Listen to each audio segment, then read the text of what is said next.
He has a day job and he has a side hustle, let's call it. Okay. He wants to get rid of the day job and expand and take his side job, his side hustle to the next level. And I've got another client that has a business. It's a very good business, but he's looking to expand it. So for the clients that are looking to take an existing business and say, hey, I want to go to the next level. I want to know what else is out there.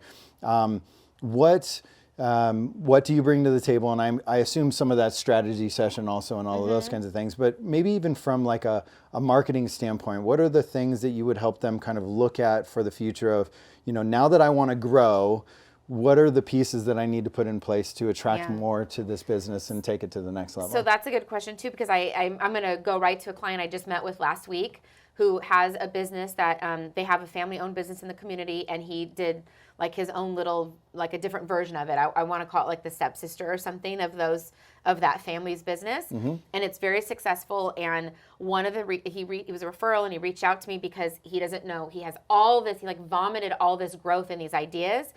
So what I did to help him is I just helped him set some strategies. I gave him this accountability factor of like, okay, this is what I heard you wanted to do. I feel like we need to do this one first. And then I mapped out what that one idea looks like and what steps he needs to do and like what were those connections. I even gave them like names and phone numbers of like who he needed to connect to help him accomplish it. But it was really the accountability. So I said, once I know you have done these things, I'm then going to reach back out to you, and I'm going to dive in on the next, because holding people accountable is really the only way that you can kind of grow if it's in the right, format, if you will. But so many of us have so many ideas that we don't know which ones to do first. And when you're in a growth phase, man, you're probably running at all cylinders. Like this guy is so excited just to talk to him. He's so excited. He's like, he's up here all the time. So then I'm already up there. So it's like very, there's like a lot of sparks flying around, but like I really have to help like dial him in, because, when you take the conversation so many ways, you're going to lose sight of your vision. Right. And my job, what I love doing is help people being focused on their vision, achieving that before we go to the next one. And a lot of that is just like accountability coaching.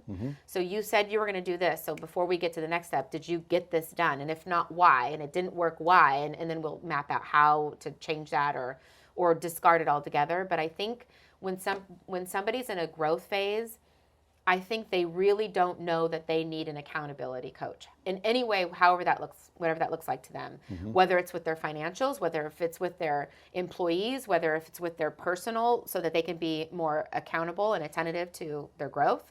I just feel like accountability coach is crucial to that. And that's one of the aspects that I do. Right.